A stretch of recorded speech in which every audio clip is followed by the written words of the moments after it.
ದೇಶದೆಲ್ಲೆಡೆ 38 ದಿನ ಕಾಲ ಜನಚೇತನ ಯಾತ್ರೆ ನಡೆಸಿದ ಲಾಲ್ ಕೃಷ್ಣ ಅಡ್ವಾಣಿ ಸುವರ್ಣ ನ್ಯೂಸ್ಗೆ ವಿಶೇಷ ಸಂದರ್ಶನ ಕೊಟ್ಟಿದ್ದಾರೆ.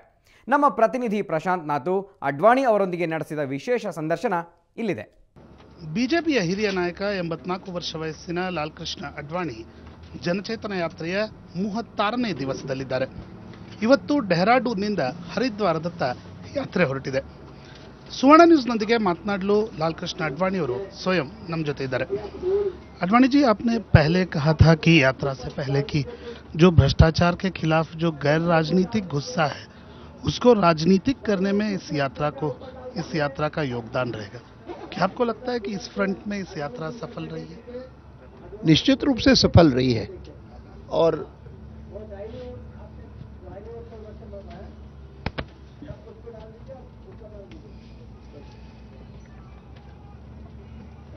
फोकस वापस पॉलिटिकल पार्टीज पर लाना, क्योंकि संसद में तो स्वाभाविक रूप से जब भी हम कुछ बोलते हैं तो पॉलिटिकल पार्टीज फोरफ्रंट में रहती ही हैं.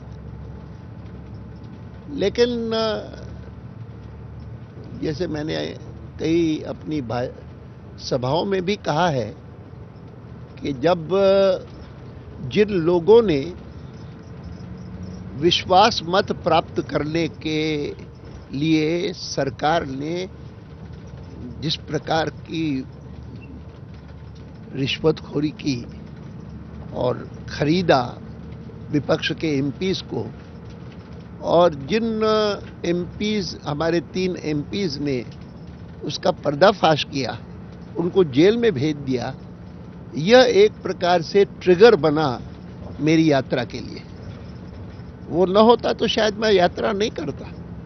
और मैं इस मत का हूं कि ये तो निर्णय उन्होंने केवल मात्र बेल देते हुए किया है, लेकिन मैं आशा करता हूं कि इसको लॉजिकल एंड तक ले जाया जाएगा. और जिसने भी इस बेईमानी की योजना बनाई सरकार में.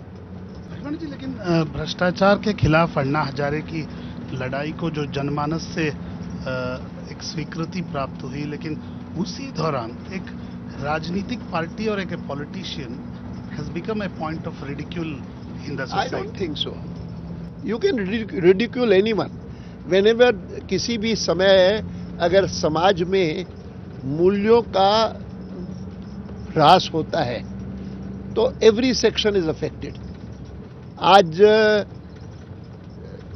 शिक्षा के क्षेत्र में, मेडिसिन के क्षेत्र में जिस प्रकार की प्रैक्टिसेस होती हैं वो कोई नैतिक नहीं है, अनैतिक है. लेकिन मैं मानता हूं कि राजनीतिक क्षेत्र में अगर कमी होती है तो डेमोक्रेसी में it is very sharply in the limelight, more sharply than any other section. तो वो तो होता ही है, उसमें कोई आपत्ति नहीं और उसमें कोई नुकसान भी नहीं. लेकिन आलोचक कहते हैं कि 2004 के बाद बीजेपी की जो स्थिति है, क्योंकि 90 के दशक में आप जब यात्रा निकले थे, आपकी जो वाहक थी भारतीय जनता पार्टी वही उसके अनुरूप थी. लेकिन आज जिस मकसद से आप निकले हैं, बीजेपी उसको रिप्रेजेंट नहीं करती because BJP in the power from 10 years. No, I don't agree with that. I still feel that हमारी राजनीतिक दलों में कम से कम मूल्यों की दृष्टि से, नैतिकता की दृष्टि से जो स्तर भारतीय जनता पार्टी ने बनाए रखा है वो किसी और का नहीं है. कांग्रेस का बिल्कुल नहीं है और बाकी पार्टियों का भी नहीं है.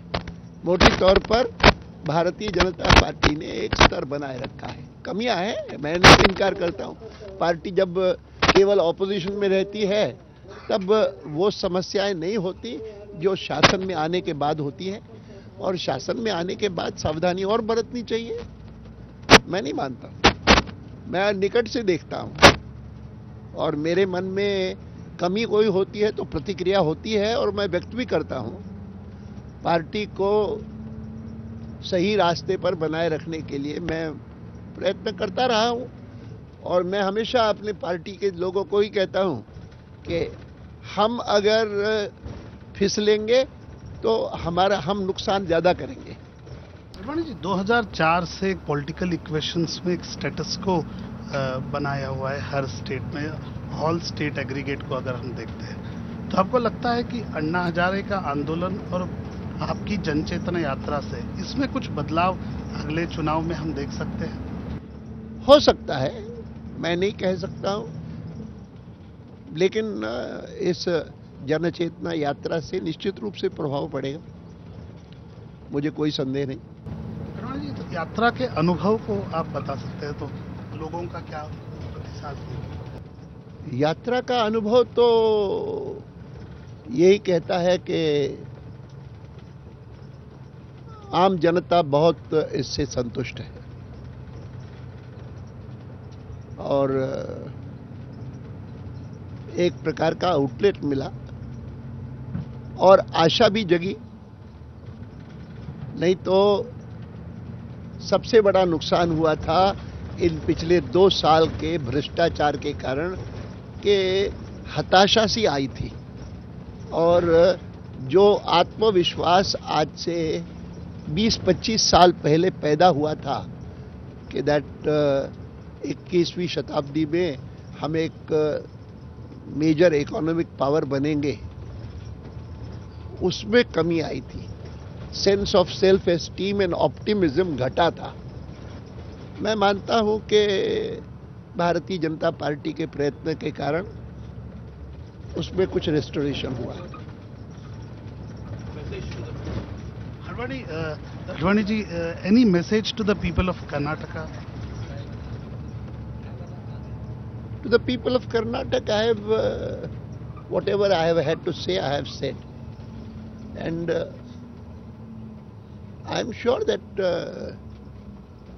things will be corrected.